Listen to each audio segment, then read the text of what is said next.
अरे बबुआ हाँ भाई क्या हो गई लो बबुआ? अरे बाप महेश बेटा ए महेश के बाप अरे उठो बेटा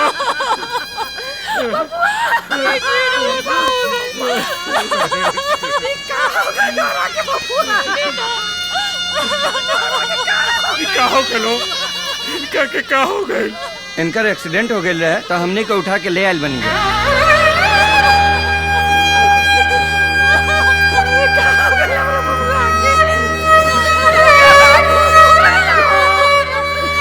अरे बेटा क्या हो गई लो दादा? वो बबुआ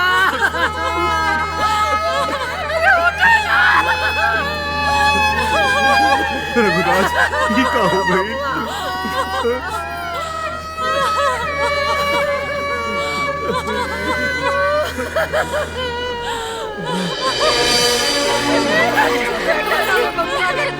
किस्मतें फूट गई। कैसे कटेंगे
कन्हवा पे बेटा के अर्थी ऐसे बड़ी दुनिया में भार नहीं खे।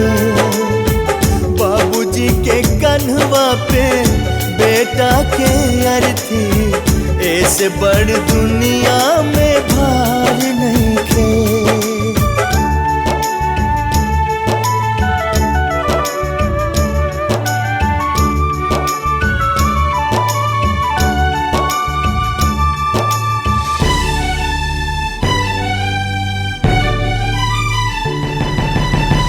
क्षण भर में जेकर अन्हार भइल दुनिया एगो सुहागिन भइल अभगिनिया।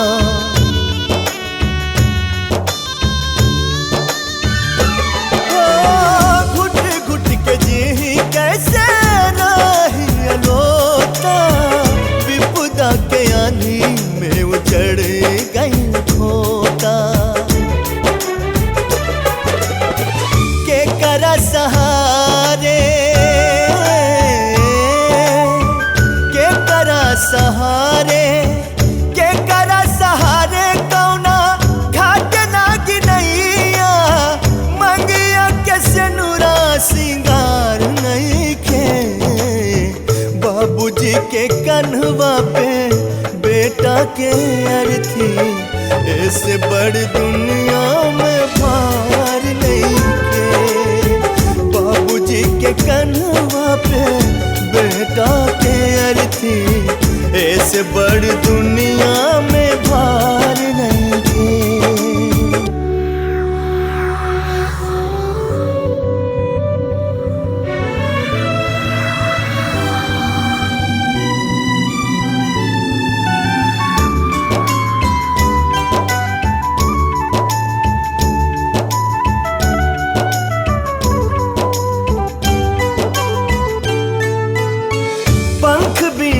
होखे जैसे बेबस चिड़ैया, बेटा कह बोलाई के माई बउरैया।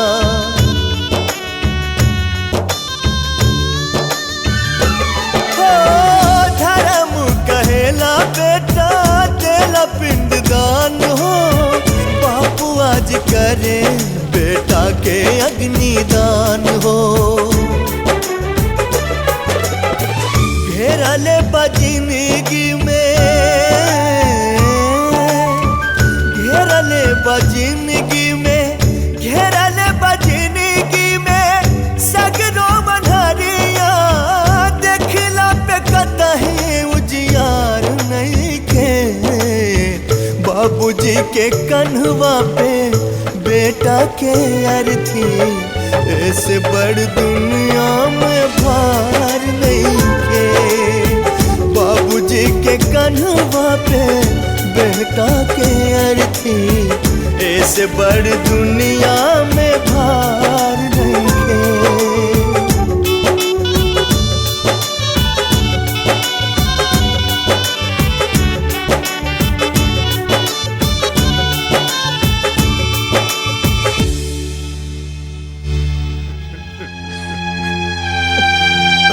बेटा कहाँ चल गईला हमनी के छोड़ के बेटा? अरे के गो हमार लाल रहे वो चल गए। अरे बेटा कितना अरमान से तू के फौज में भेजले।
के गंगा माई कहले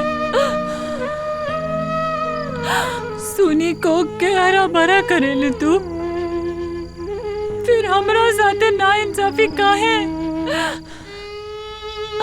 पैदा होते माई बाबूजी सब खत्म हो गए और बियाह भइला के बाद पति भी छीन ले लू। अब केकरा खातिर जी अब हमके भी ले चला अपने साथे, ले चला अपने साथ।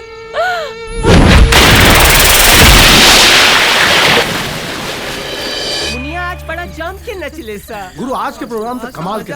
चुनाव करीब आवत था, भीड़ जुटावेला नेता लोगन के खूब प्रोग्राम मिली। सही खात बाड़ा, एकदम जम के प्रोग्राम मिली।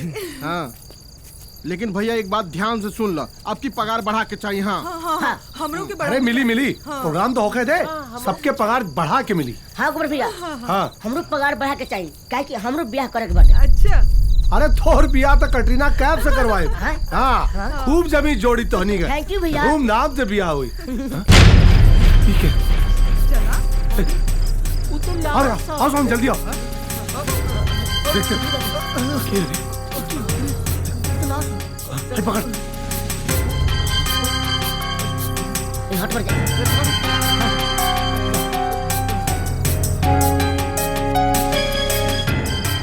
फास्ट चलो, एक काम कर, उठा दो मोर। हाँ संभाल के।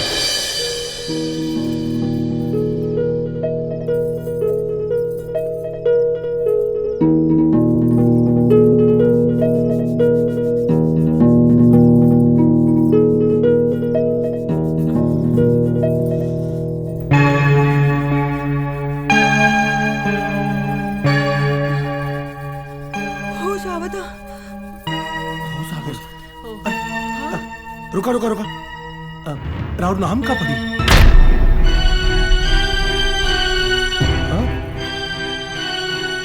गौरी कहाँ, घर कहाँ पड़ी, बोली ना।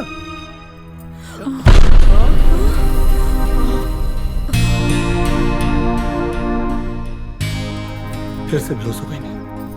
एक काम करा लो, चद्दर उड़ा था, इनका आराम करा था। हाँ चल, हाँ आराम से उड़ा।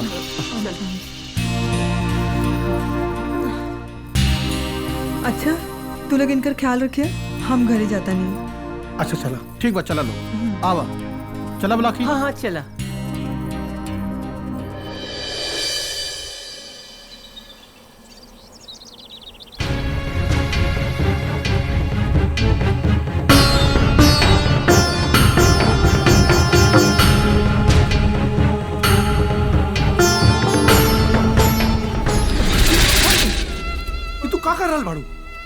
हम मरल चाहतानी, काहे बार बार तू लोग हमके आत्महत्या करे से रोक रहल बाड़ा। आत्महत्या करे से?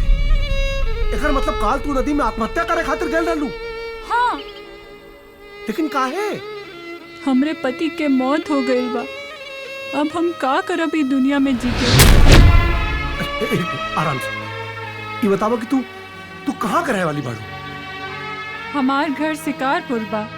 हमार पति महेश एगो फौजी रहले, काले छठ पूजा में घरे आवत रहले, पर एक्सीडेंट में उनकर मौत हो गई। महेश फौजी? कहीं रहुआ रघुवीर बाबू को पतो तो नाना बानी? हाँ, तू जाने ला उनके? बाप रे, अजीब है बानी ना है? अब नेक चिता का राख ठंडा ना भइल, तब ले दूसरा चिता जलावे का तैयारी कर रहल बानी। अरे जब पति ही ना रहल तो जिए का का मतलब? तोरा मरला से पति का जान वापस आ जाई का? और रहुआ जानकारी खातिर एक बात बता दी, हम जौना पति ला रहुआ जान देवे जाता नहीं ना, वो पति मरल ना मारल गइल ह। का बकवास कर रहल बाड़ा? सही कह रहल बानी, राहुल पति के हत्या भइल ह।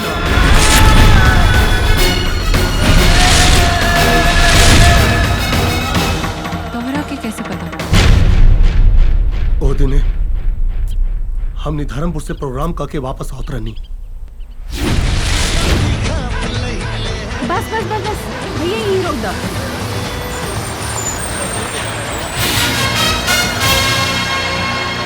अच्छा भैया, राम राम।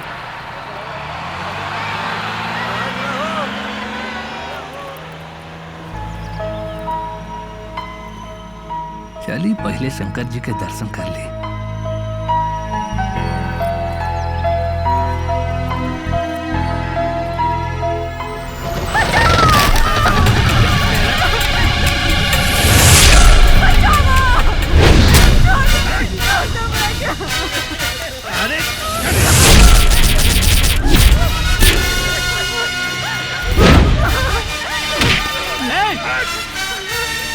तू लोग।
मर गई।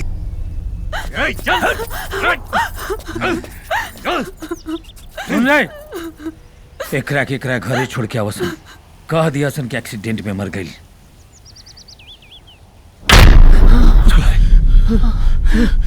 चलो भैया।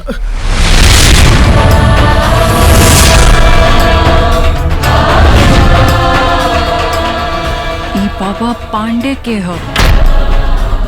बाबा पांडे यहाँ के सांसद और जनता के भगवान बाड़े, लेकिन उनका असली रूप कुछ और है। हम उनकर दर्शन करल चाहता नहीं।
उठो बच्चा रघुवीर। हाँ भाई, उठा बचुआ।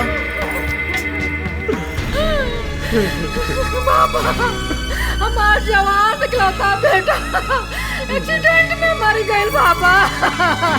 अरे के को औलाद रहे हमरा के, अरे हम केकरा सहारे जिया बाबा। भगवान के सहारे बच्चा। हे बचुआ, शाश्वत सत्य बा ये धरती पे आइल हो, ओके एक न एक दिन जाएगा। केहू के आज, केहू के काल। तोरा बेटा का प्राण तो हम वापस ना ला सकेला, बाकी पुत्र का कमी महसूस ना हुई। बाबा 3 दिन से हमरे बहू के भी पता नहीं के, न जाने कहाँ गायब हो गए बिया बाबा। बाबा रघुराज पर बहुत बड़ा मुसीबत आयल बा बाबा। ए मुसीबत से रहुए इनका के निकाल सके। अब आपे के आसरा है बाबा, का के रहुए हमनी के भगवान बानी बाबा। अब रहुए कुछ करी बाबा, रहुए कुछ करी। चिंता मत करा, तोहार बहू जहाँ भी आ सुरक्षित भी आ, 2-4 दिन में घर वापस आ जाई। बाकी शंभू मालिक, बाबा के विश्राम के समय हो गई बा। अब दर्शन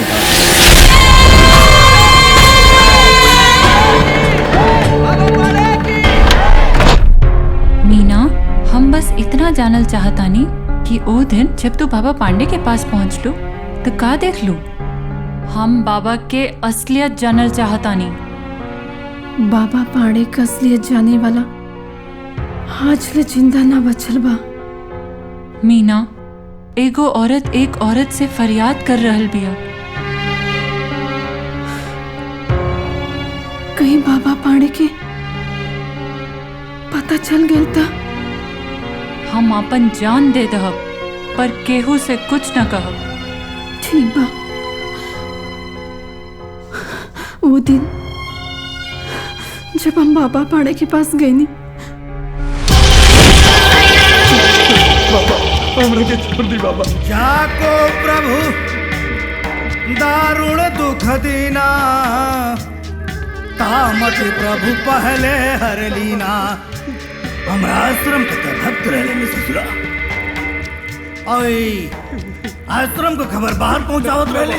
माफ कर दी बाबा।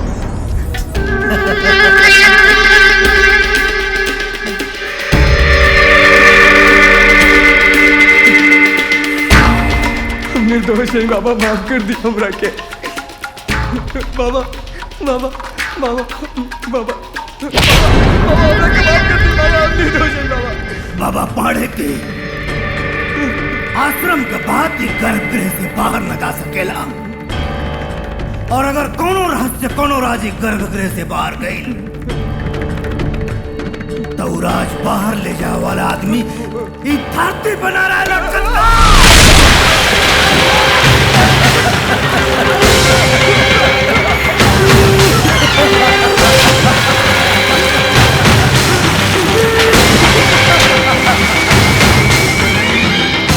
शाश्वत सत्य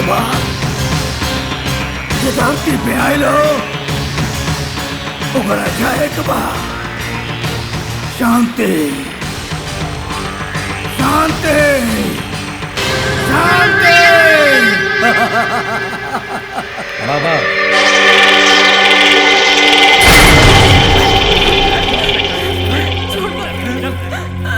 बहुत हो गई तो नौटंकी।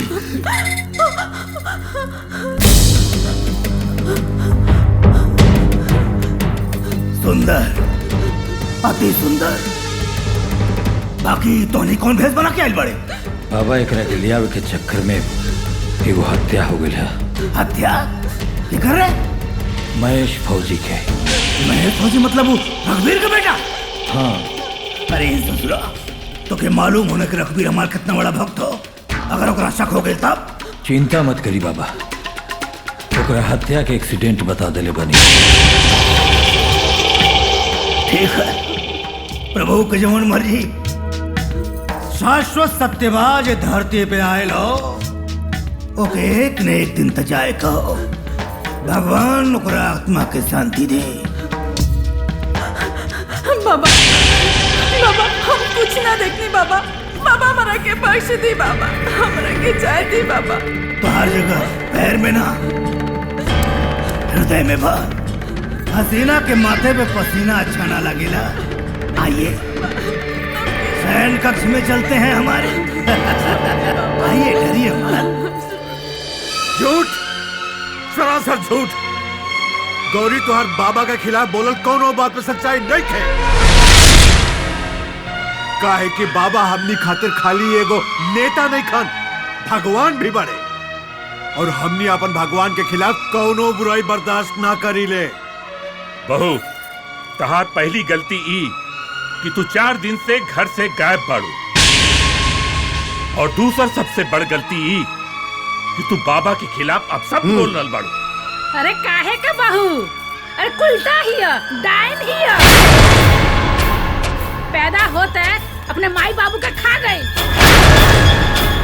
हमरा घर में आते हमरा बेटा के खा गई। एक बात सुन ली, अब एकरा हमरा घर में कोनो जरूरत नहीं है। और अभी गांव में भी ना। काहे कि हमनी के भगवान के खिलाफ बुराई करे वाला के गांव में कोनो जगह नहीं है। यही नाते गौरी तो के गांव छोड़ के जाए के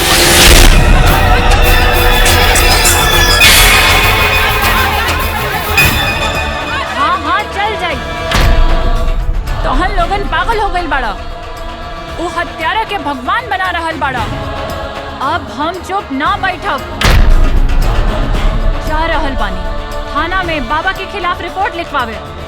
छोड़ब ना। हाँ जा जा जा।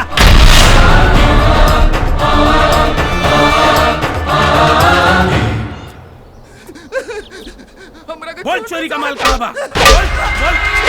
लेके रहल धोनी के साथे डकैती में। हाँ बोल। हम हाथ जोड़े सरकार। झूठ बोल।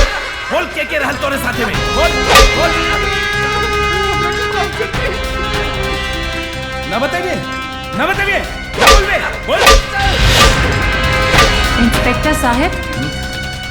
इंस्पेक्टर साहब FIR लिखवावे के बा।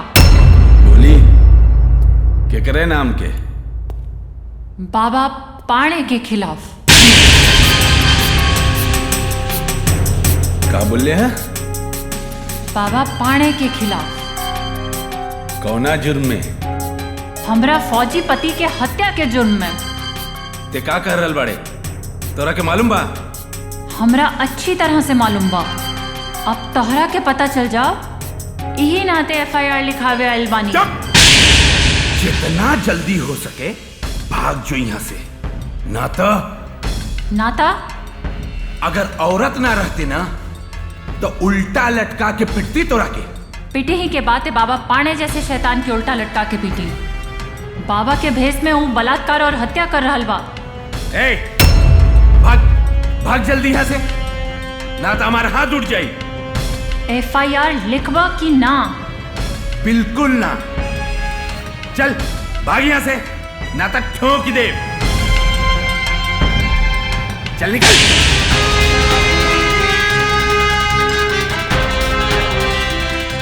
मौत की दावत दे रहा दिया। ए, दे रहे चाय। पूरा मूड खराब कर दिया ले। ठंडी हो गई, दूसरा लाओ। कितना बड़ा विडंबना बा कि लोग एगो पापी के भगवान मान रहल बाड़े।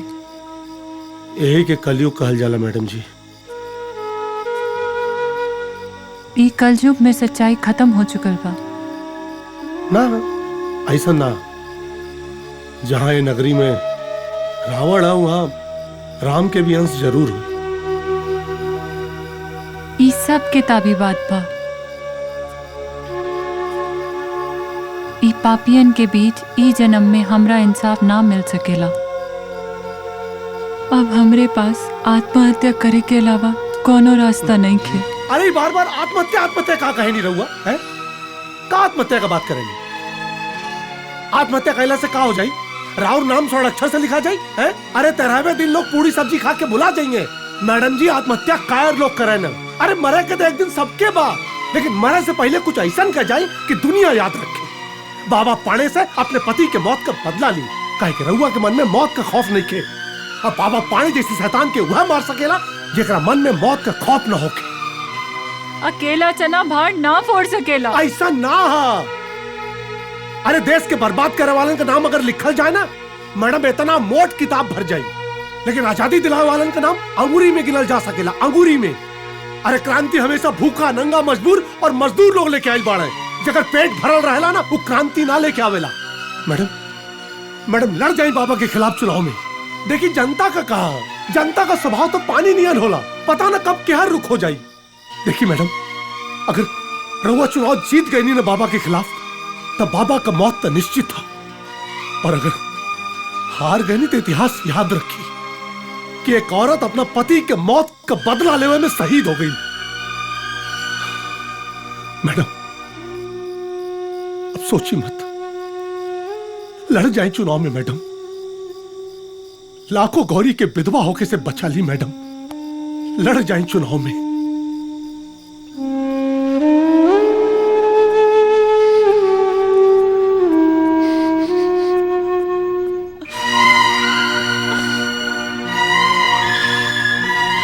कहाँ चल गई नहीं रहुआ हमरा छोड़ के जी आप?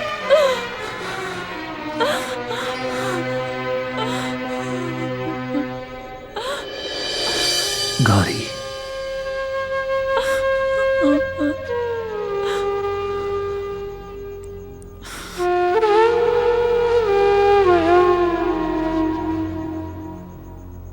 आप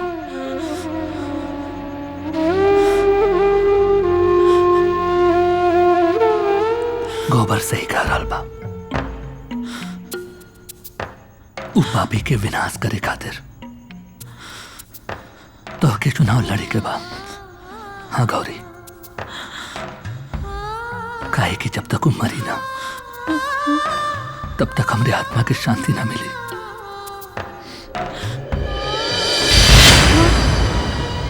महेश, महेश, महेश, महेश। अरे गौरी जी का भाई रउआ महेश महेश काहे चिल्ला रहल बानी?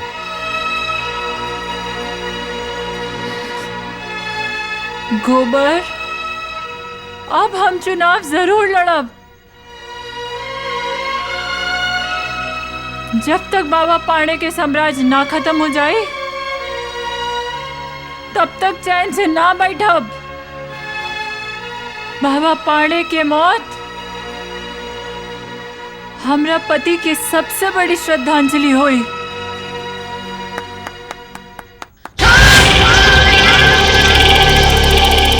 इतनी बर्बाद तो लोग आज बता रहा बड़ा।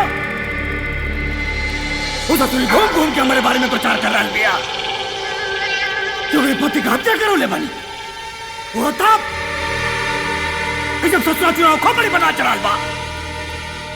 चिंता मत करी बाबा, ओ चींटी के कहला से का फर्क पड़े वाला बा। वैसे भी होकर औकाते का भभूति रोग और दुश्मन के कबो छोट ना समझे के चाहिए। छोट सा फुंसी कब कैंसर बन जाओ एकर कोनो पता नहीं के। और छोटा सा भी छोटा दुश्मन ससुरा कब चले का फांस बन जाओ एकर अंदाजा तो का नहीं खे। बाबा चुनाव में खड़ा होके जा रहा बिया। अच्छा तो तुरी झांसी का रानी बनल चाहती है? हाँ बाबा।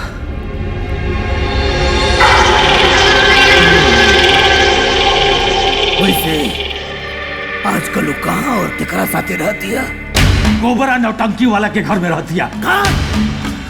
और वो गौरिया के चढ़ा रहल बा।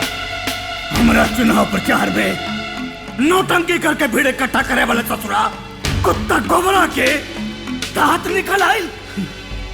झांसी का रानी पैदा कर रहल बा। गोबर को बुलाओ।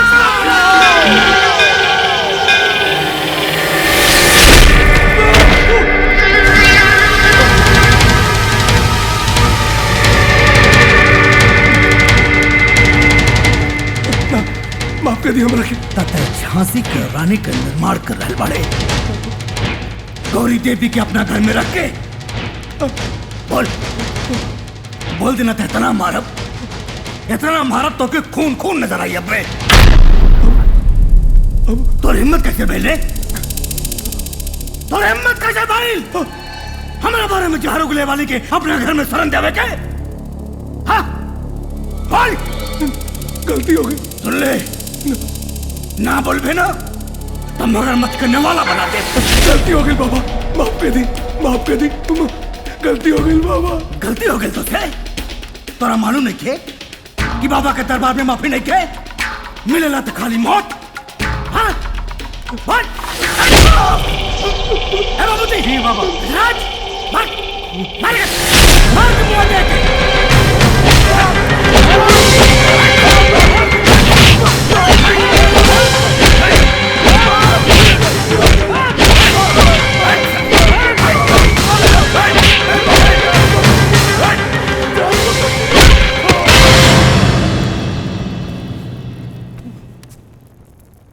पहली बार बाबा पाड़े के दरबार के इतिहास में पहली बार केहू की जान के बख्शीश मिल रहा बा। हमारा चुनाव में बड़ा प्रचार के लिए बड़े जाओ। अब जान बख्श दी बाबा, जान बख्श दी। लेकिन एक बात याद रखिए, काल सूर्योदय के किरण गौरी तोरा घर में ना देखे पावे, ना तो तो पूरा नाटक मंडली ना देखे। रहुआ हमार भगवान है, हमने के भगवान है। हाँ?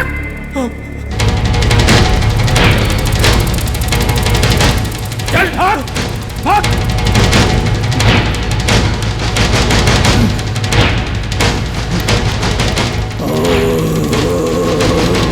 अरे गोबर, मैडम जी गोबर भैया।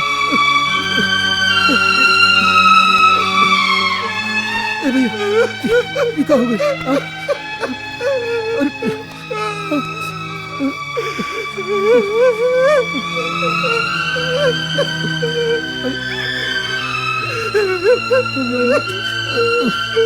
ये कैसे भाईल गोबर? तोहरा चोट कैसे लागल? मैडम जी चोट की का कही, ये ऐसा चोट बा जवन पीढ़ी दर पीढ़ी हमार सदियों से झेल रहा बा। का मतलब? मतलब रउआ का साथ देवे के फल हमरा के मिलला। मन तो करत कि हम अपन जान दे दी। हमरा के माफ कर दी। ये तू का कहत बड़ा गोबर? तू ऐसे कहबा तो कैसे चली? तो हर हाल ही के कहला था। बाबा पाड़े। बाबा पाड़े? हाँ मैडम, बाबा पाड़े कैलन।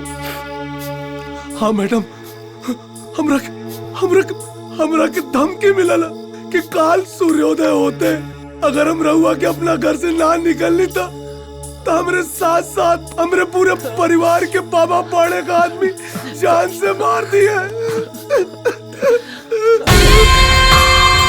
गोबर, रोज रोज मरला से अच्छा एक दिन मरो। बाबा पाड़े के जवाब देहल बहुत जरूरी बा। उठाओ मृदंग।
लेकिन आज चंडी का रूप लेके आई बानी और सुन लड़ रहल बानी तोरे खिलाफ चुनाव। बिगाड़ ले जौन बिगाड़े के बाद।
चल गई।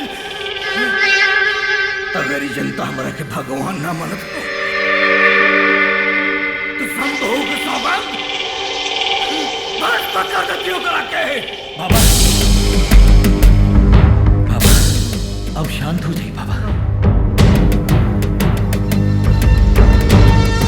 बाबा रहुआ कहीं तो साली के गोली मार दी। ये आदमी हमेशा काम बिगाड़ने वाला बात करेला। अरे चुनाव सर पे बा और मारे मारे के बात करता। अगर वो मर गई ना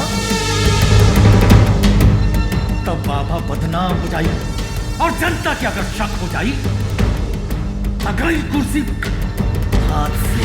फालतू बात मत कर भभूति। भभूति ठीक कर हल बड़े। जनता का मोह होली जो न बर्तन में पहला के रखता हुआ रूप धारण कर लेवेला। मृत्यु तो होई जरूर होई। कावड़ी देवी तोहार मृत्यु जरूर होई। लेकिन अब ना चुनाव होखला के बाद बस एक काम करो तो लोगन आदेश करी बाबा। कल चुनाव पर्चा भरे के आखिरी तारीख हो। कौनो कीमत पे दोनों कीमत पे सुधरी पकड़िया पर्चा ना भरे पावे और अगर एक बार पर्चा भरे से वंचित रह गए तो चुनाव तो फिर 5 साल बाद होगी। और चुनाव खत्म होगला के 5 दिन के बाद गोबर और गौरी के खंड खंड करके मगर मच्छर गिनने वाला बना। पाखंडी बाबा बन के बैठल बा। खाल खींच के भूसा ना भर देनी तो हमरो नाम भी गौरी नहीं। मैडम जी आज तो रहुआ के देख के लागल की जिसे साक्षात चंडी धरती उतर रहल पानी है। काटा बंधुआ सही कह रहल पानी भैया। अरे मैडम जी तो एकदम देवी लागत रहनी है, साक्षात देवी। पापी के अंत करे खातिर अब चंडी बन ही के पड़ी। लेकिन मैडम जी बाबा भी घायल साफ हो गई लोग। वो चुप ना बैठी, कौनो न कौनो चाल जरूर चली। ओकर हर चाल नाकामयाब होई अब। मैडम जी लेकिन इस समय जोश से ना होश से काम लेवे के बाद। लेकिन हमनी का भलाई यही में कि जब ने पर्चा ना भरा जाए हमनी अंडरग्राउंड हो जाए। लेकिन एक बेर पर्चा भरा गई ना फिर वो बाबा का सारी बाबा गिरी निकल जाए। मैडम जी भैया सही कह रहल बाड़े। जबले पर्चा न भर जाए हमनी के गायब भइला में ही फायदा बा।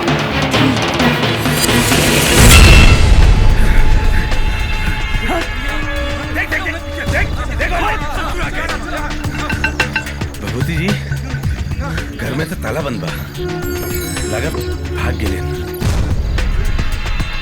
बाबा की खिलाफत करे चला रहे सब साला। एक बार मिल जात तो इतना मारी मौत की दावत देले बा। जिंदा काढ़ब साले के जिंदा।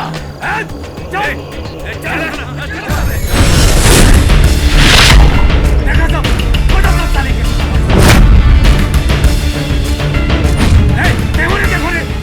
खोले आगे बढ़ के खोल।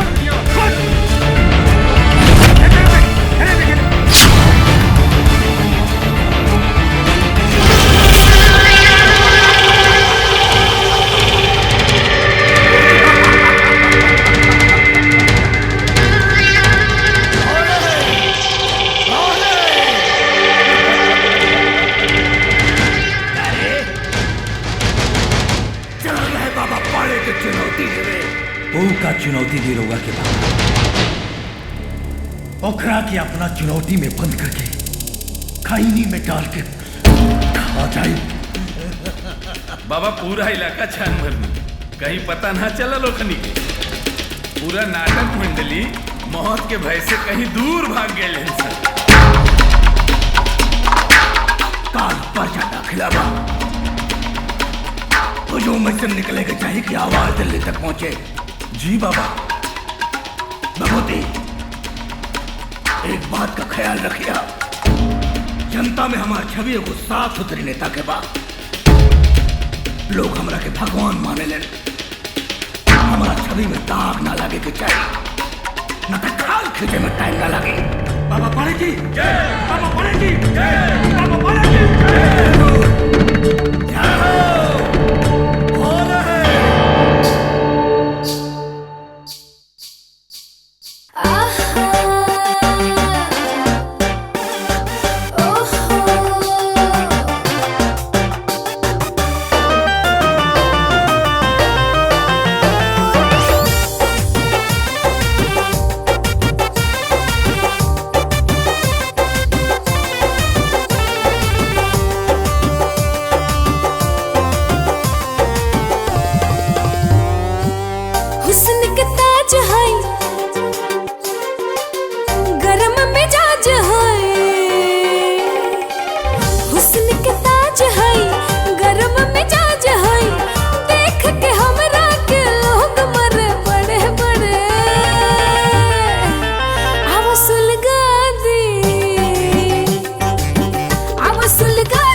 कुछ तो विचार करा जन इनकार करा काहे राजा सोचे लो एक जगह पड़े पड़े अब सुलगा दी चिल्ला हम राजा खड़े खड़े अब सुलगा दी चिल्ला हम राजा खड़े खड़े अब सुलगा दी चिल्ला हम राजा खड़े खड़े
आई आई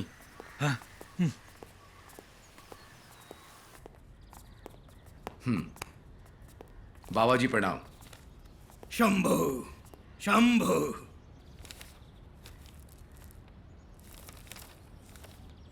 रउआ यहाँ साइन कर दी।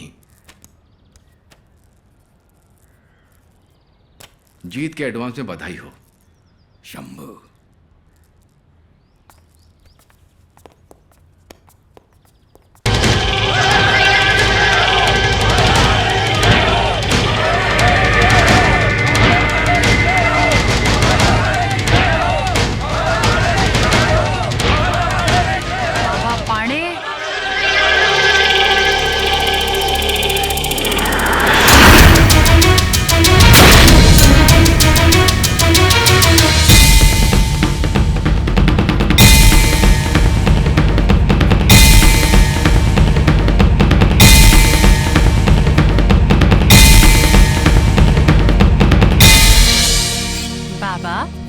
आशीर्वाद ना देबा चुनाव में रउआ के खिलाफ खड़ा हो रहल बानी।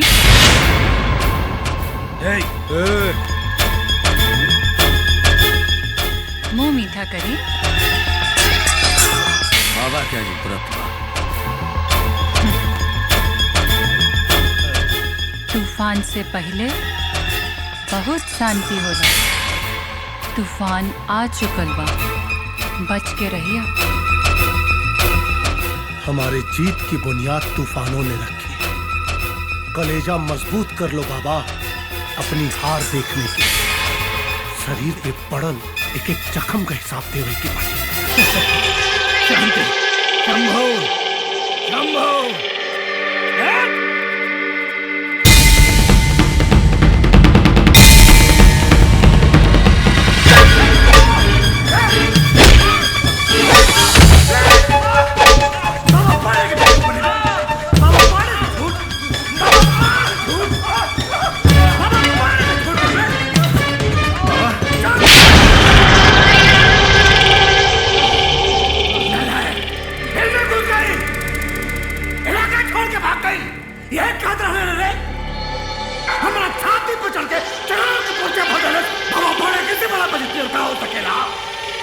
गलती हो गई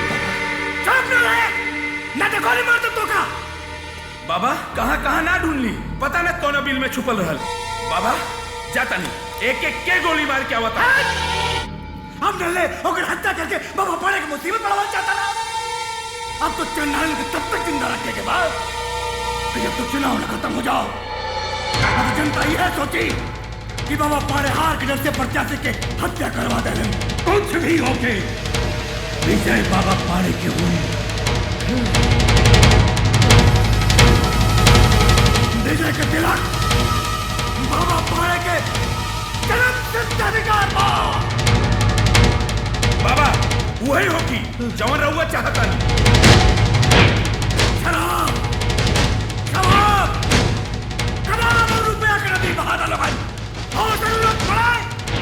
पूत का करेंगे मेरे ससुरा खून का नदी बहावे के पड़े। गौरी जी रउआ बहुत बड़ काम कैले बानी। अरे रोज घुट घुट के मरे से अच्छा कि एक दिन लड़ के मर जाओ। तो गौरी जी ये समाज के अबला गौरी के ना चंडी गौरी के जरूरत बा। सच कहीं तब बाबा पाड़े जैसे चट्टान से टकराए की हिम्मत आज तक क्यों ना करे। यही से रहुआ चर्चा गली गली में बा और हम तो खाता नहीं। मीना तू? हाँ, हमरा जैसन तमाम औरत रवा के पाके गर्व महसूस करत बानी। बाबा पाड़े हमरा साथे बलात्कार कैले बाड़े। यही से डर के मारे हम आज तक आवाज ना उठा पाऊनी। लेकिन आज तोहरे जैसा शेरनी बहन मिलल बिया। यही से हम भी तोहरे आवाज में आवाज मिला के हम ही लड़ाई में शामिल होके के चाहत बानी। बाबा पाड़े के खिलाफ ये लड़ाई में राउर स्वागत बा मीना जी। गौरी जी अब युद्ध ना महासंग्राम होई। और ई महासंग्राम में बाबा पाड़े की मृत्यु सुनिश्चित बा।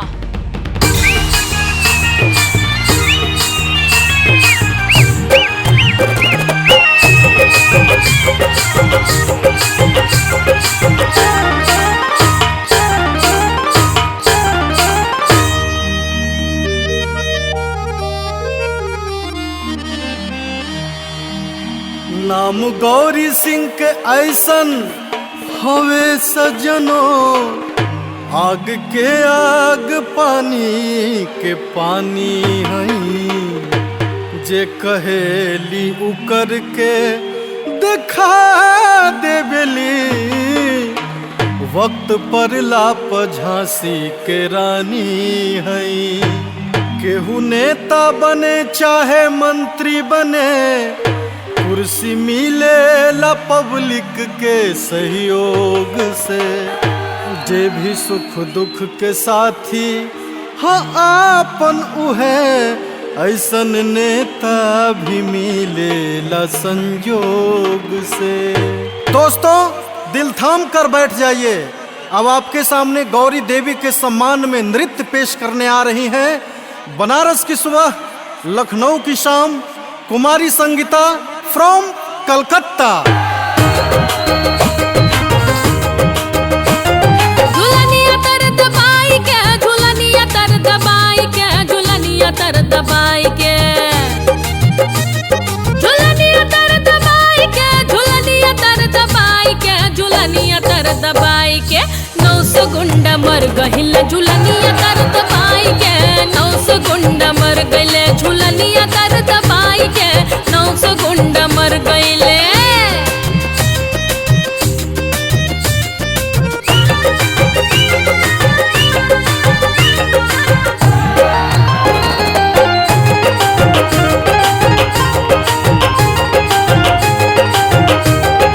गलिया गन भइल लोठ ललिया भइल आरी,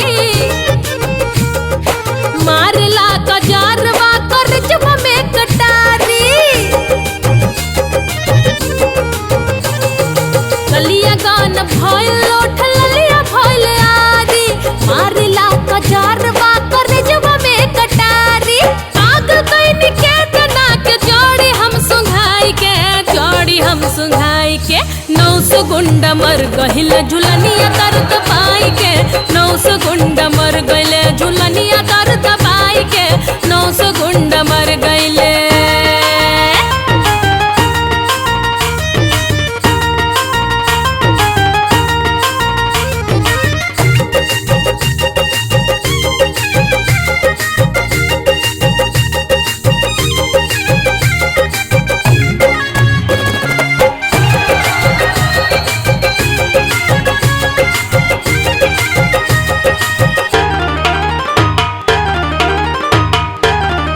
नेताजी भी हमरा से कानून सीख के जाले,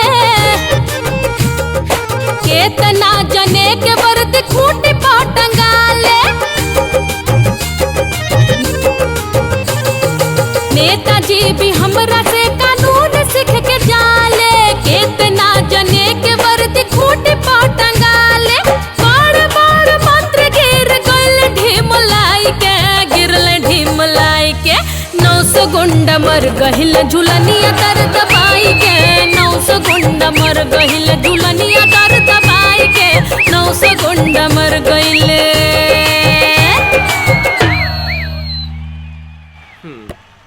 रस्सी खींचा ना।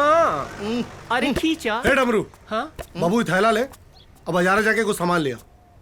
अते छर्रा, एक काम कर, तू जाके बोलत का नहीं खेरे? हम तो वहीं से बोला था नहीं। अरे घूम हो गइल बा का? ए, सुनाई नहीं खेद है? जबान ना खा रहे मुंह में। पगला गइल बा, बोलत का नहीं खे? यार ना बोली हम। हाँ, एकादशी है का? हाँ। नहीं, 12 बजे से पहले अगर बोलिए तो इनकर पिटाई हो जाई। अरे तो ई के कहला साइन से? काल सपना देखले रहल है। पकड़ थैली। आई पैसा ले। रख, अब बाजारे जाके लौकी और मुरई लेके आओ। नहीं तो सरो तुम्हार मौन व्रत तो बाद में टूटी, पहले हम हाथ गोड़ तोड़ दे। मौन व्रत रख ले पड़े। इस दम के पिटवा के ही रही, मानी ना। अरे मोटकू मरबो करब तोरा के हम।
चुनाव प्रचार में कोनो कमी ना रहनी चाहिए।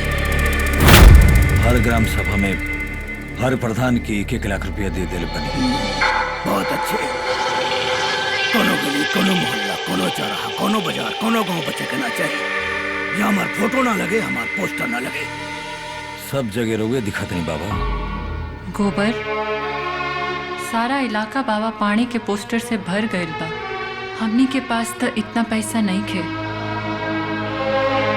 रहुआ चिंता न करें मैडम जी, इलेक्शन बैनर और पोस्टर से ना हौसले से लड़ जाए। लहर हमनी के बाद हमनिए जीते जाए। भगवान करे ऐसे नहीं होखे। ऐसे नहीं होगी, रवा भरोसा रखे। भैया, हाँ हमनी के गांव में जो मीटिंग सेट किया गइल बा, लोगन से मिले जाए के बा। हाँ मैडम जी, रात बहुत हो गई बा, आप आराम करें। हमनी गांव में हो क्या होता नहीं, सवेरे प्रचार पे चले गए। ठीक बा, चलो लो, चल रहे। जय बला की आवा आवतानी। हाँ बाबा, सुनने वाने के कोई ईमानदार डिप्टी एसपी आए बा चुनाव करावे खातिर। जी। ओकरे गला में इतनी रुपया कमाला पहना दकी, ओकरा बोझ से ओकर ईमानदारी खत्म हो जाए। बाबा रहुआ चिंता ना करी, ईमानदार के नियत बदले में समय ना लगे। जय हो,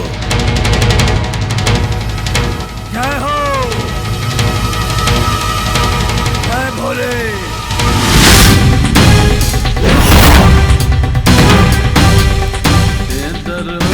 बाबू, I love you, I love you।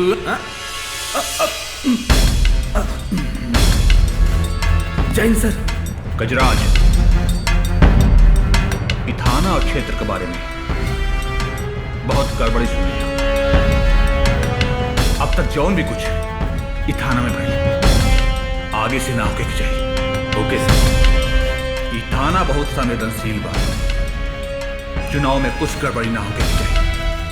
ठीक है सर। सर एक बात बोली, बाबा पाणे का दर्शन जरूर कर लिया। बाबा पाणे काहे?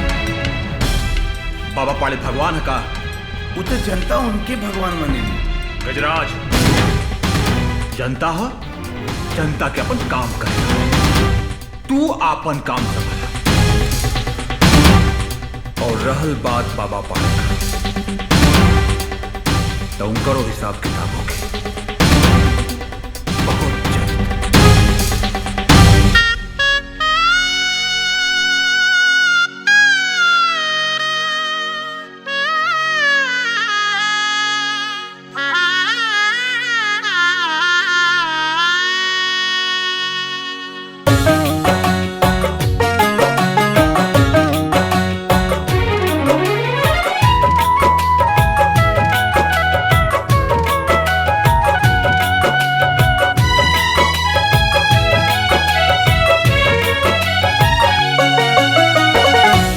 करे नवे के मंगल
दी है।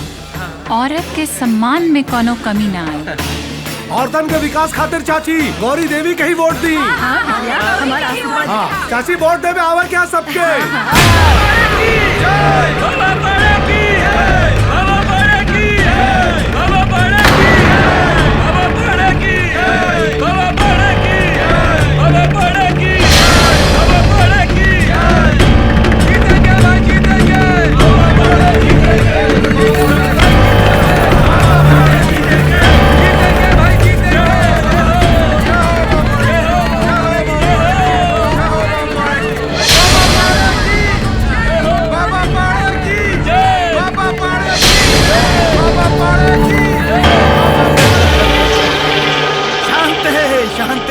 शांति। मालूम बा रउआ लोग हमरा से बड़ा प्यार करेली। हर बार रउआ लोग हमरा के भारी मत से जितौले बनी। ये बेर भी जीताही, ये बेर हम जीतब तो मंत्री जरूर बनब और मंत्री बनला के बाद विकास का ऐसा नहर बहाई कि हर तरफ खाली प्रगति ही प्रगति हुई। जय हो बाबा पार्वती, जय बाबा पार्वती, जय हो जय हो बाबा पार्वती, जय हो जय हो जय हो बाबा पार्वती, जय बाबा पार्वती, जय बाबा पार्वती, जय बाबा पार्वती, जय बाबा पार्वती, जय बाबा पार्वती, जय जीतेंगे भाई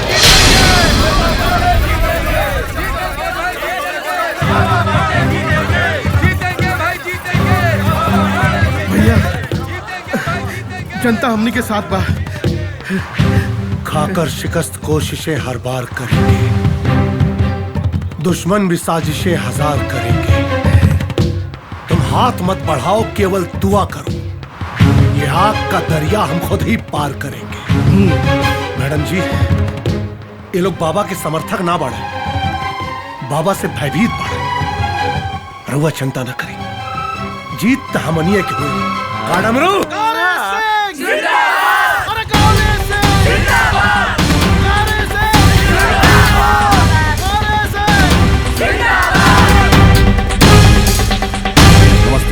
नमस्ते।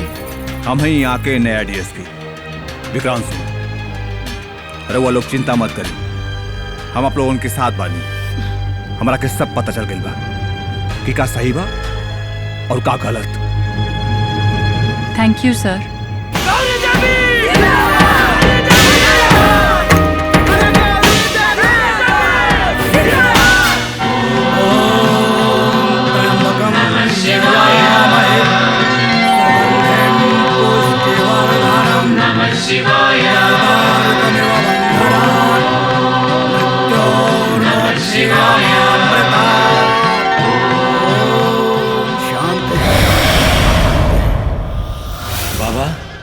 बाबा एगो बात गौर करनी है का? आजकल ही नौका एसपी कुछ ज्यादा ही कूदा था। गौरी के बहुत फेवर करता। मालूम बा, आजकल पुलिस की ड्यूटी कम, गौरी देवी की ड्यूटी ज्यादा कर रहा बा। गजराज जी बाबा। वो कुत्ता डिप्टी एसपी के समझा दे, कहीं ऐसा ना हो कि चुनाव होकर से पहले ओके शमशान घाट पहुंचा दे। ठीक बा बाबा। एक बात और बाबा, हाँ, कि गौरी आजकल दलित बस्ती में बहुत प्रचार कर रही है। अच्छा। और दलित लोग के काफी ओकरा सहानुभूति मिल रहा बा। ऐसे रुआ दलित बस्ती में जाए के पड़ी। बाबा हाँ, कुर्सी के बात बा। ठीक बा, काल दलित वर्ग में प्रचार हुई।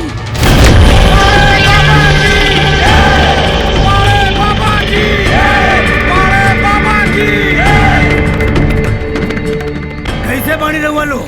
बाबा गांव में पिए के पानी के बहुत मुश्किल हो गई बा। गांव के कुआं सूख गई बा। अच्छा। एगो नल रहुआ गड़वा दिन तो अच्छा रही। बबूती जी, कहाँ देख रहा बड़ा तू? एक हफ्ता के अंदर गांव में नल लगे के चाहिए। अब बिजली कनेक्शन खिंचवाओ गांव में।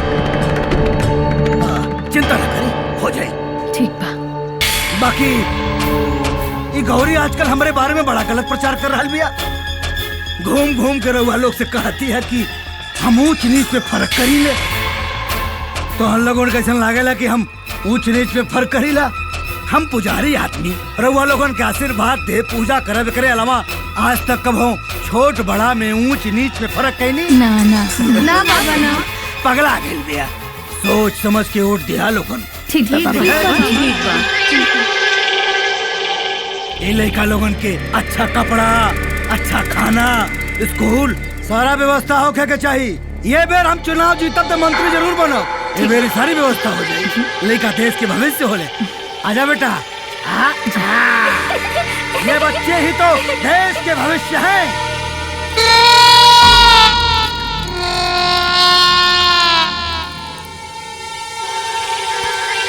लड़का कुछ नहीं, कोई बात नहीं, ये बच्चे हैं। बड़े बाबा की जय, बड़े बाबा की जय। नीच की वजह से ही दिन देखे के पड़ल जो लगे कल्पना ना कर रहनी। दलित बस्ती में जाए से मजबूर कर देलस, अशुद्ध कर देलस। एक बेर चुनाव खत्म हो दे करम जलिया तू औरत करब वो मौत मारब कि तो रूह कांप जाए। शुद्ध करो, शुद्ध करो। इंद्रो विश्ववेदा हरिसलेहि ओम मंगलम भगवान विष्णु मंगलम गरुड़ध्वजा मंगलम पुंडरीकाक्ष मंगलाय। नमस्कार, हम गुलशन पाठक, हमार टीवी से आज आप लोगन के दिखावे जा रहल बानी एगो साधु के वेश में छिपल उ दरिंदा के काली करतूत के पर्दाफाश। चश्मदीद गवाह से हम आप लोगन के रूबरू करवा रहल बानी। हाँ तो बताई का कहल चाहत बानी रउआ बाबा पाणे के बारे में। लेकिन बाबा पाणे के जुल्म के शिकार तो बहुत लोग बाड़े, लेकिन केहू कहे का हिम्मत ना जुटा पाओ। गौरी देवी आप बताई का कहल चाहता। ई बानी मीना, बाबा के जुल्म के शिकार, जे आज चिल्ला के रउआ लोगन के आपन सच्चाई बताई है। हाँ तो मीना जी रउआ का कहल चाहत बानी बाबा पाणे के बारे में। आज हम रउआ लोग के बाबा पाणे के बारे में सारी सच्चाई बताई। बाबा पाणे एक बलात्कारी और कातिल इंसान बा और अत्याचारी भी बा। ओकरे मंदिर में पूजा के अलावा हर एक कर्म होला। जे बाबा पाणे के खिलाफ बोलेला ओकरा के मार दिया जाला या मगरमच्छ के आगे फेंक दिया जाला। बंद कर टीवी। टीवी पे अखबार में हर जगह हमारा बारे में गलत प्रचार करके अपन प्रभाव बढ़ा रहल बड़न। ममूटी ये गोबर और गौरी के खिलाफ कोनो चाल चल मीना के फंसाओ, न तो जनता होकर बात सही मान ले। 48 घंटा बाबा, सिर्फ 48 घंटा। ईद के जवाब पत्थर से दे। आई लोग आई जल्दी। गोबर भैया, गौरी जी।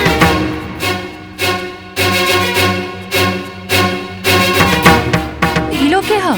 गौरी जी ई लोग वो औरत बानी जकरे साथ बाबा अत्याचार कैले बा और आज तक ये लोग केहू से कुछ ना कहली। और आज मीना का साहस देख के हमनी का साथ देवे आयल बानी। इफ्तिदा इश्क है रोता है क्या, आगे आगे देख होता है क्या। मैडम जी समय के मिजाज से समझी, हवा का रुख बदल रहा बा।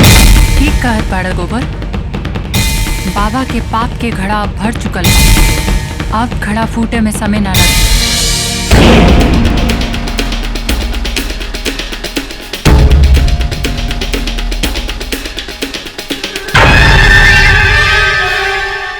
गोबर जी रात बहुत हो गई बा, जा मीना के इनके घरे छोड़ के आवा। अरे नाना जी मैडम जी, हम चल जाए ना। समय ठीक ना चल रहल बा, अकेले गइल ठीक ना हम। चलिए ना हम छोड़ दे रहुआ के। हाँ, क्या इनका संग। आओ गोबर भैया संभाल के जाइए। हाँ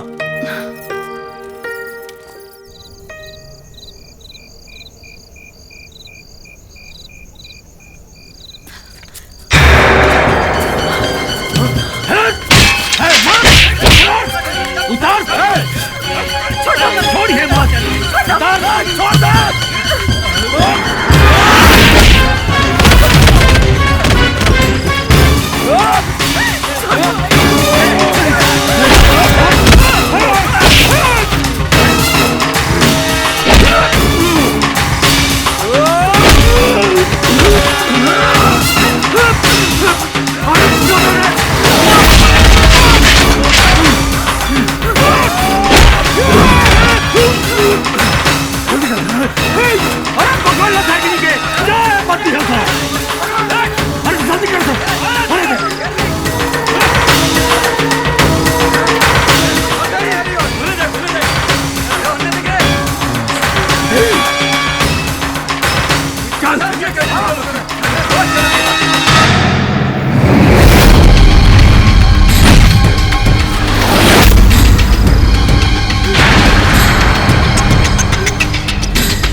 अरे वाह, मीना जी और गोबर बाबू में रोमांच चला था।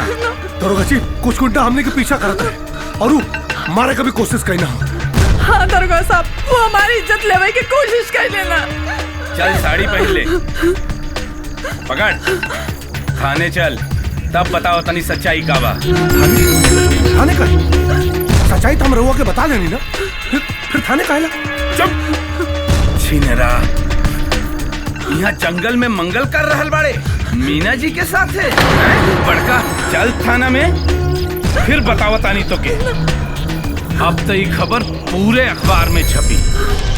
औरतन की इज्जत के ढोंग रचे वाली गौरी देवी ये जानते हुए भी कि मीना और गोबर के बीच नाजायज संबंध बा। अब आप लोग सोची कि एगो चरित्रहीन औरत जनता का सेवक कैसे बन सकेली, उस समाज का निर्माण कैसे कर सकेगी। हमरा तो यहाँ तक शक बा कि गोबर और गौरी के बीच में कुछ शंभू माफ करिया, अब जो फैसला करेगा भाई जनता जनार्दन करी। शंभू ए गोबरा, मीना देवी देखा आ गई न्यूज, सब जगह छप गए। तू लोग काम हो देखेबा लोगन बाहर जाके। अरे का हो नौटंकी कंपनी। यह जमानत के पेपर गोबर भैया के छोड़ दो। जमानत के पेपर के का जरूरत रहे, हम तो सही छोड़त रहनी है नहनी के। ए छोड़ दे दोनों के। का हो गौरी देवी, जमानत तो तू करा ले लू, बाकी जौन समाज में थू थू हो रहा बा ओकर का करबू। ए दरोगा, ज्यादा घमंड में मत बोल, टाइम आइला पर पता चली। चलें गौरी जी। ए गोबरा सुन, एक बात कहा था नहीं, दिमाग में रखिए, जब बिच्छी का मंत्र ना आवे ना तब मत छेड़िए सांप के। सही कह लिया दरोगा, जब बिच्छी का मंत्र ना आवे तब मत छेड़ा सांप के। अतोहनी का उल्टा गिनती शुरू हो गई, बोल दिए अपना पाप से। चुप हो जा मीना। देख लेनी लोग, राक्षस से टकराई का अंजाम हमरा के कहीं का ना छोड़ला सा। संभारी अपना की मीना जी, अत्याचार तरावण का ना चला, फिर सार लोग कौना खेत के मारी पड़ा है। पर गोबर, जनता तो हमने के खिलाफ हो गई होई, अब का होई? गोबर भैया, हमने की तब अपना बेगुनाही के सबूत तो खोजे के पड़ी ना। ओकर उपाय हम सोच ले बानी कि हमरा के का करे क्या।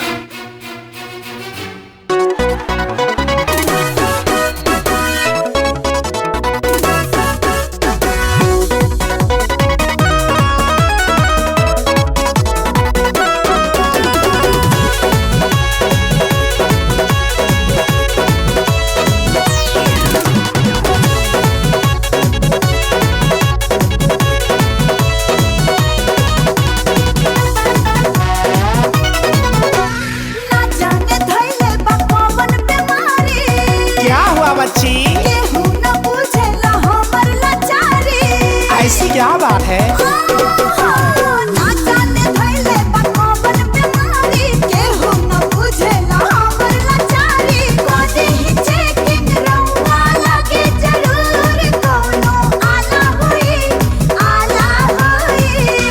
जरूर है।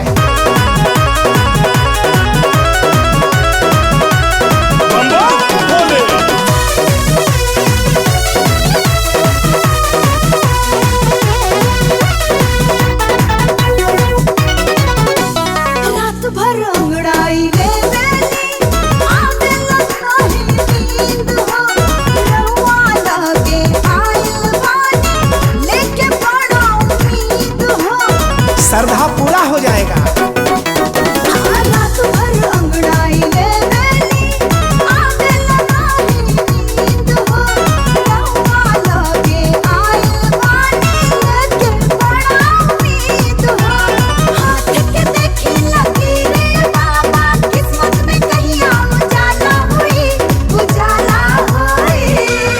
आगे करो। ले लो बाबा के आशीर्वाद बाची भाला होई, खाला बाबा के पद साथ बाची भाला होई। ले लो बाबा के आशीर्वाद बाची भाला होई।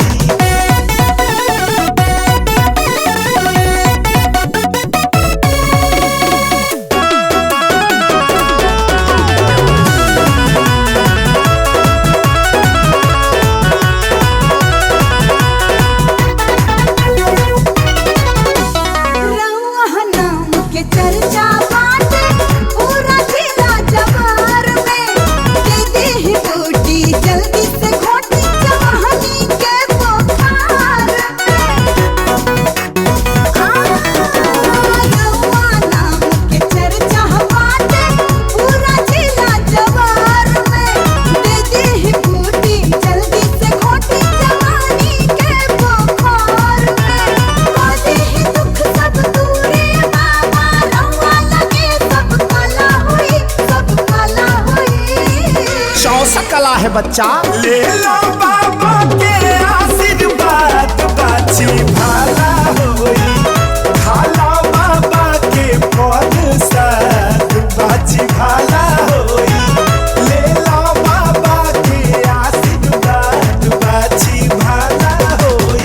अरे रो क्यों रही हो बच्ची? इलाज के पोस्टमार्टम खातिर ले चला और एक खत जांच ला रखला।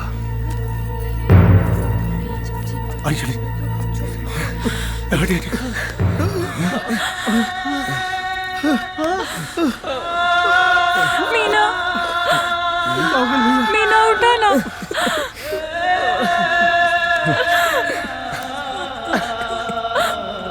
आप कुछ करें ना। बस अब रवा लोग तैयार हो जाए।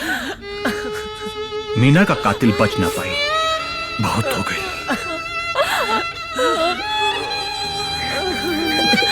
मीना,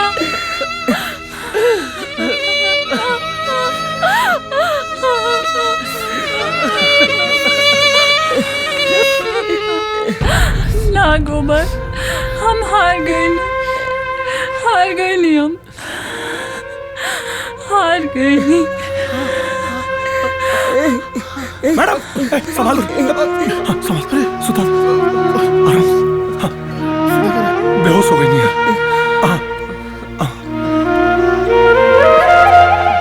संभाल, पड़ा था, संभाल के। बेहोश भी नहीं है। मुड़ी सीधा कर दो भैया। थोड़ा देर में होश आ जाए इनके। हाँ, सुते रहो आराम से। चलो सर, चलो बाहर चलो। आओ आओ।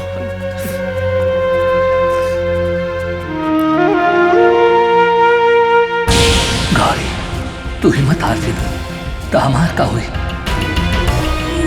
हमरा मुक्ति कैसे मिली जब तक वो बाबा के अंत ना हुई। हम आशा ही भटकब। बोलो गौरी, ओकरा मरबू की ना? हाँ महेश, अब तो हम बाबा पाड़े के जरूर मानब बाबा पाड़े के। गौरी जी, का भाई? बाबा पाड़े के मर ही के पड़ी बाबा पाड़े के। हाँ, मरी गौरी जी, मरी बाबा पाड़े, जरूर मरी बाबा पाड़े। वाह विभूति बाबा वाह, तोरा दिमाग ना कंप्यूटर बा कंप्यूटर। दिमाग हमार है लेकिन मेहनत तो तू कैला गजराज बाबू। मीना के फसौला तू, गौरी के बदनाम कैला तू। बहुत खूब, सांप भी मर गई और लाठी भी ना टूटल। पुलिस के नौकरी तो एगो बहाना बा, तनख्वाह तो बाबा ही देलेन। अगर बाबा के काम ना आई तो ई जीवन बेकार बा।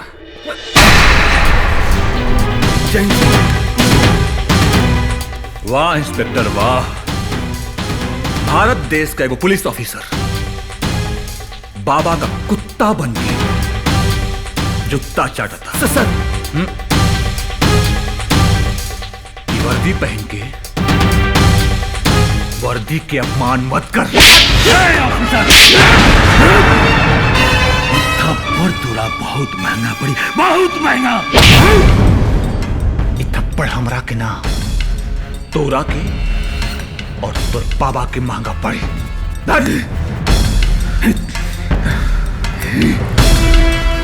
उतार दे वर्दी। ये वर्दी तोरा ऊपर कलंकित हो रहा बा। उतार।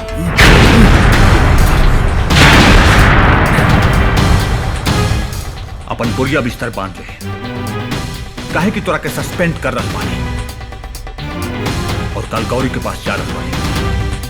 प्रेस कॉन्फ्रेंस कर तू और तेरा बाबा कितना पान में पड़ा सन सब पता चल जाए।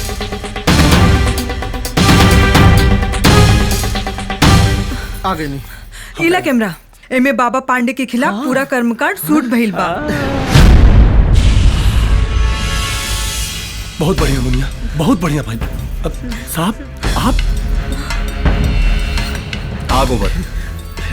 गौरी जी, आप लोगन के बेगुनाही हम अपना कान से सुन के आ रहे हैं। साहब बाबा पाड़े खिलाफ हमनियों के सबूत मिल गए बा और एक कैमरा में ओकर नंगा नाच कैद बा साहब। Good, very good. काले प्रेस कॉन्फ्रेंस कर जनता के सब पता चल जाए। धन्यवाद सर। ई देश के आप जैसन पुलिस ऑफिसर के सख्त जरूरत बा और रउआ जैसन झांसी के रानी के भी। अच्छा हम चलता नहीं।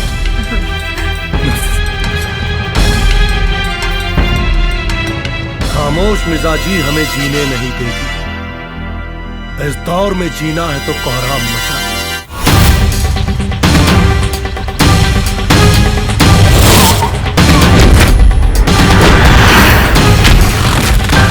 गजराज तू? सॉरी सर, बात बहुत आगे तक पहुंच गई बा।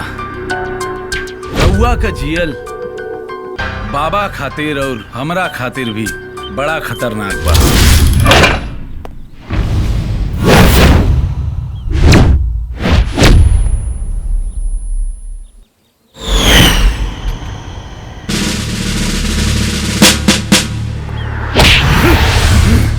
साले देशद्रोही, तोर इतना हिम्मत!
छोड़िए मत। हाँ सर, छोड़िए मत। के लेके हॉस्पिटल जा। ये कुत्ता लोगन के हम देखा तानी। जी मैडम, उठाओ उठाओ उठाओ, चलो।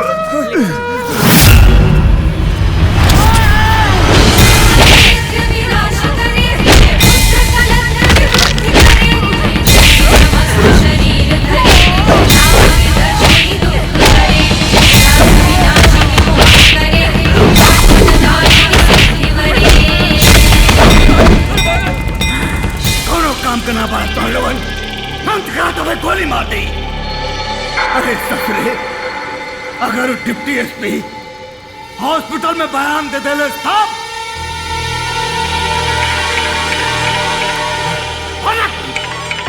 एक मिनट। हेलो, कहा बाबा? हाँ, वो डीएसपी हॉस्पिटल पहुंचे पहले मर गई।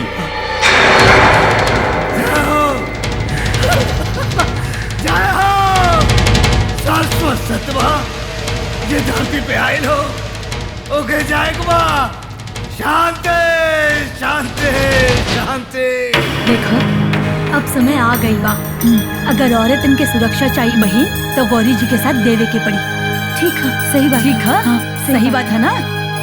सुनत बड़ा एगो नया न्यूज कोई एसपी मरल ना है उनकरा मारल गइल बा। ई बात सही है। और गौरी मैडम वो सही बाड़ी ओके बाबा जी फसौले बाड़ा। अरे भैया सुन ले बड़ा कुछ का वो एसपी जोन रहल वो मरल नहीं खान उनकर दिन दहाड़े हत्या कइल गइल बा। सच? हाँ भैया ये बात एकदम सही बा। कुल लगा था सुन जितना बैनर पोस्टर कोनो चीज के कमी ना होकर चाहिए ये बात का ध्यान रहे। नमस्ते गौरी जी। अब जान भले ही चल जाए हमने रउआ साथे बानी। ये सब औरत लोग आपके साथे बानी गौरी जी। बोला गौरी सिंह जिंदाबाद। गौरी सिंह जिंदाबाद। गौरी जी बाबा के डर अब जनता के बीच से निकल चुकल बा। अब जी जान लगा के प्रचार करे के बा। हो गई है पीर पर्वत पिघलनी चाहिए इस हिमालय से कोई गंगा निकलनी चाहिए। अब जनता सब समझ गई बा गोबर अब बिगुल बजावे के वक्त आ गई बा।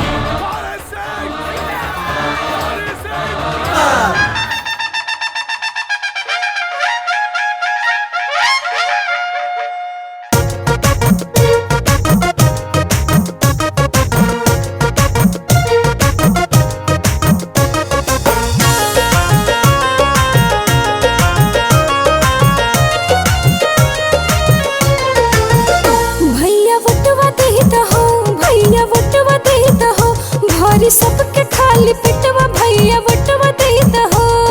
बिजली के खंभा कहीं न दिखाता खड़े खड़े खेत के फसल सूख जाता। बिजली के खंभा कहीं न दिखाता खड़े खड़े खेत के फसल सूख जाता। हमरा के चाही बस तोहर सपोर्ट भाई दे दिया वोट। गाँव में बिछवा दे हब रोड चक रोड भाई दे दिया वोट। हमरा के चाही बस तोहरे सपोर्ट बहन दे दिया वोट।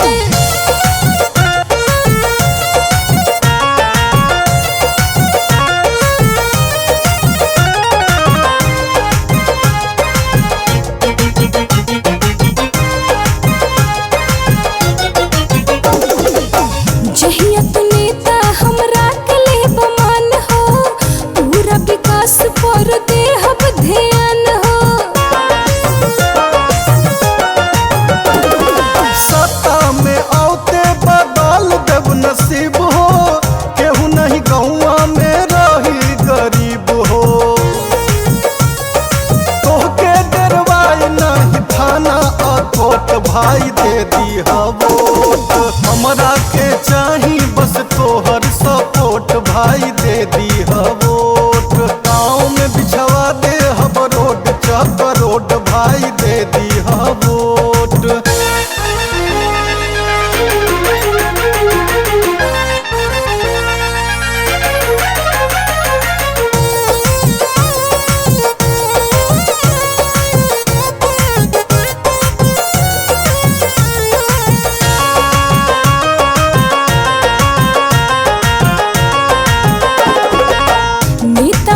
जब लुटेरा आवारा योजना के पैसा तो घुट जाए सारा। पानी में वोट जनियापन बहैया फर्ज मतदान के तू पूरा निभैया।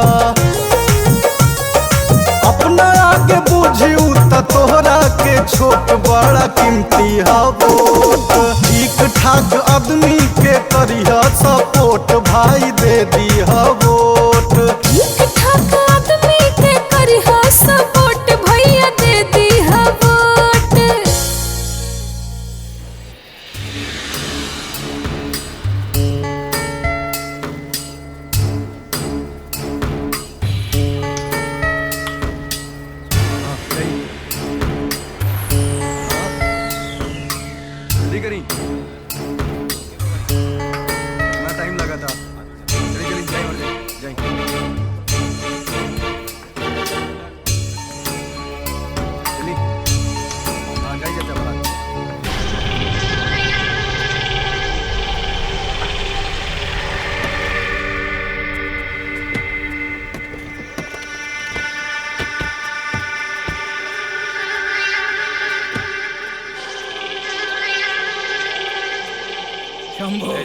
शंभो शंभो शंभो शंभो। बाबा प्रणाम बाबा। हाँ हाँ लाइन लाइन यहाँ। चला जा जा चला। हाँ यहाँ साइन कर दी बाबा। हाँ जा।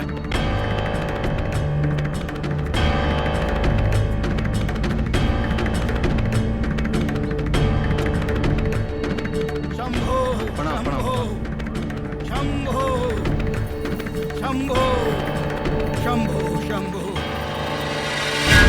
सब सीधे लाइन में खड़ा रहे। बगल हटो बगल।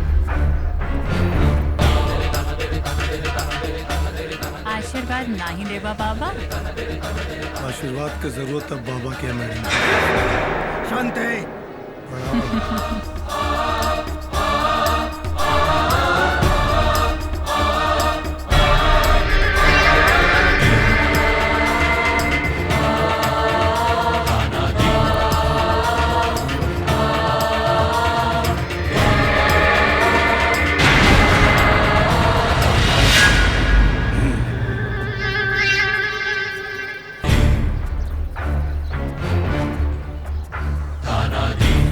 जनता अपने साथ में और का वोट अपना खाता में ही गिरता है।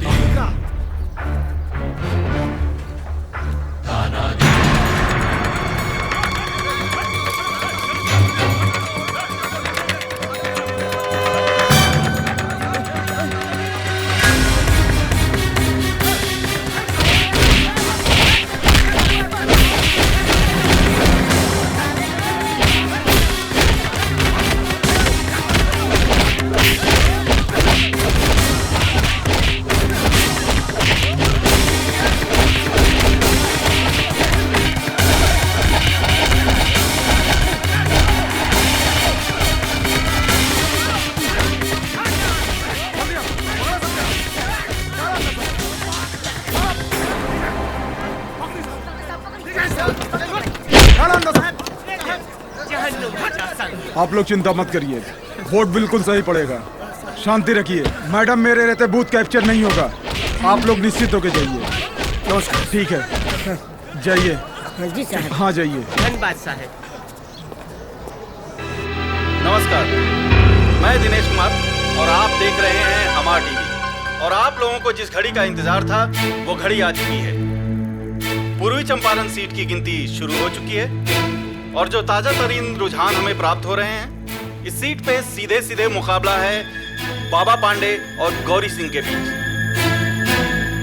अब चुनाव के आंकड़े बिल्कुल स्पष्ट होते जा रहे हैं। बाबा पांडे अपनी निकटतम प्रतिद्वंदी गौरी सिंह से 50,000 मतों से आगे चल रहे हैं। जैसा कि आप जानते हैं, बाबा पांडे पिछले 20 वर्षों से इस सीट पे लगातार कब्जा जमाए बैठे हैं।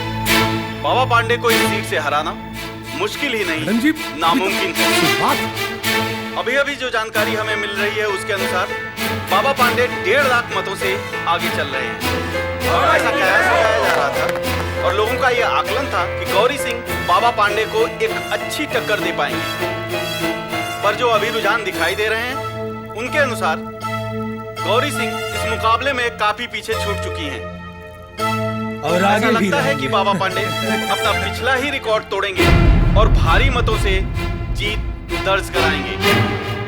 जैसा कि देखा जा सकता है, बाबा पांडे के समर्थकों के बीच खुशी की लहर दौड़ चुकी है। जी हाँ, बाबा पांडे 2 लाख मतों से गौरी सिंह से आगे चल रहे हैं। वहीं दूसरी तरफ गौरी सिंह के खेमे में निराशा साफ देखी जा सकती है। जैसा कि आप जानते हैं, बाबा पांडे पिछले 20 वर्षों से लगातार निर्विरोध चुनाव जीतते आए हैं। उन्हें टक्कर देने की हिम्मत किसी ने नहीं दिखाई। पहली बार एक महिला उम्मीदवार गौरी सिंह ने बाबा पांडे को चुनाव में चुनौती दी है। अभी अभी जो आंकड़े हमें प्राप्त हुए हैं उन्हें देख के हम बहुत हैरान हैं। जी हाँ, उन्हें सुन के आप भी बहुत हैरान हो जाएंगे। भारतीय राजनीति के इतिहास में ये ऐतिहासिक उलटफेर है। एक अप्रत्याशित बढ़त लेकर बाबा खातिर का बाबा पांडे और उनके बीच के मतों का अंतर मात्र 25,000 कर दिया है। और आपको बता दें कि अंतिम चरण की गिनती खत्म हो चुकी है बाबा। और रिजल्ट हमारे पास आ चुका है। जैसा कि सब जानते हैं जीत कि तरावरे हुई पूर्वी तनी चंपारण सीट पे सबकी निगाहें कम टिकी वोट हुई से थी होगी। और जिसका रिजल्ट अब आपके सामने है। जी हाँ, ये रिजल्ट बहुत ही चौंकाने वाला है। जहां बाबा पांडे गौरी सिंह को भारी मतों से ये चुनाव हराने वाले थे, गौरी सिंह मतों की गिनती में बाबा पांडे के बिल्कुल करीब पहुंच चुकी है। जहां बाबा पांडे अपनी जीत को लेके निश्चिंत थे, वहीं गौरी सिंह बाबा पांडे पे हावी होती नजर आ रही है।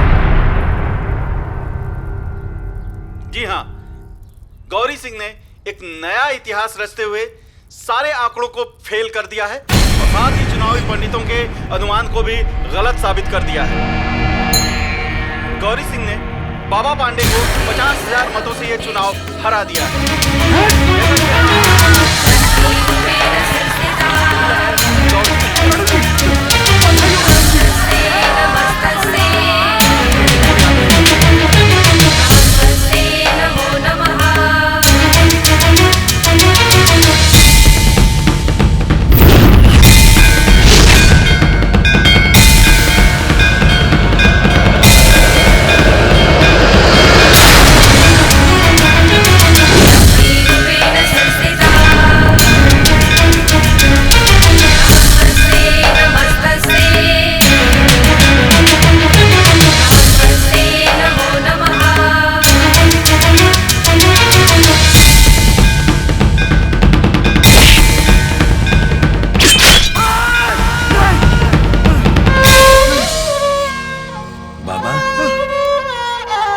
का भाई?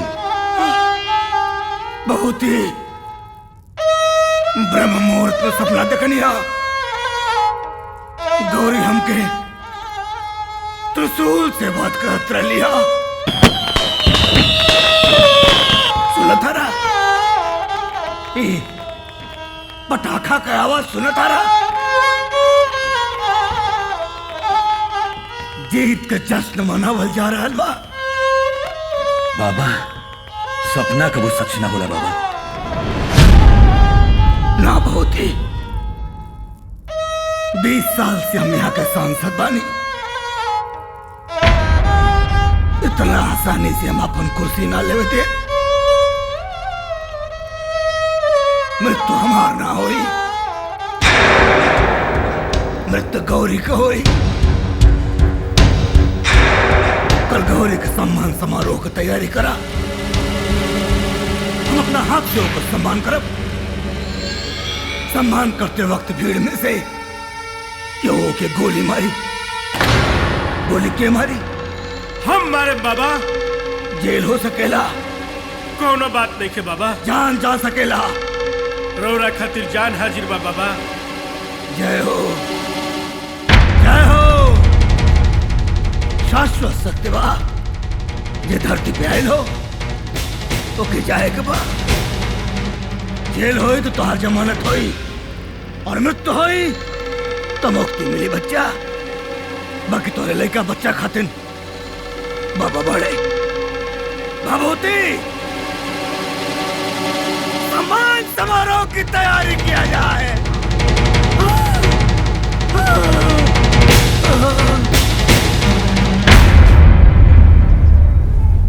गौरी सिंह जिंदाबाद! गौरी सिंह जिंदाबाद! समस्त भक्तजन, आज हमारा बड़ी खुशी हो रहा बा कि रउआ लोगन गौरी सिंह जैसा नेता के चुनाव में विजयी बनोला। गौरी सिंह जिंदाबाद! हम तो मात्र मंदिर में पूजा पाठ करे वाला एगो छोट सा पंडा पुजारी रहनी हा। सांसद तो रउआ लोग बना देनी। हालांकि सांसद रहते हम रउआ लोग के सेवा में कोनो कमी ना छोड़नी। हर संभव प्रयास, हर संभव प्रगति कहनी। और यह प्रयास, यह प्रगति गौरी सिंह भी करी है। हम गौरी सिंह से यह उम्मीद रखा था नहीं।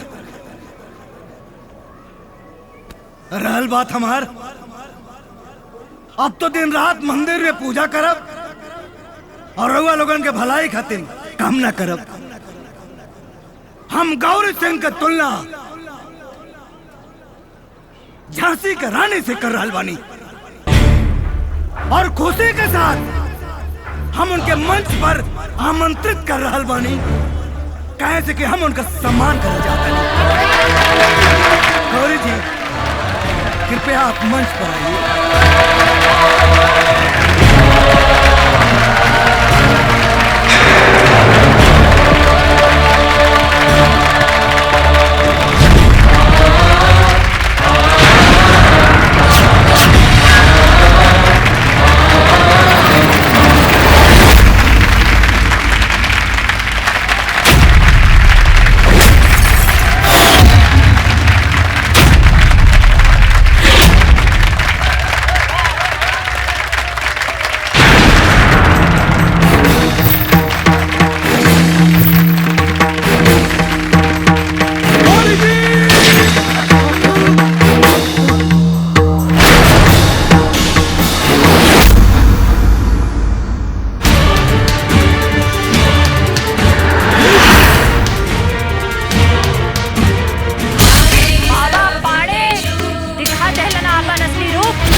बोल हम तो और का बिगड़ ले रही कि तू हमार पति छीन ले ले, हमार घर उजाड़ दे ले, हमार संसार उजाड़ दे ले। बोल बोल बोल गौरी जी, बोल गौरी जी, होश में आई गौरी जी।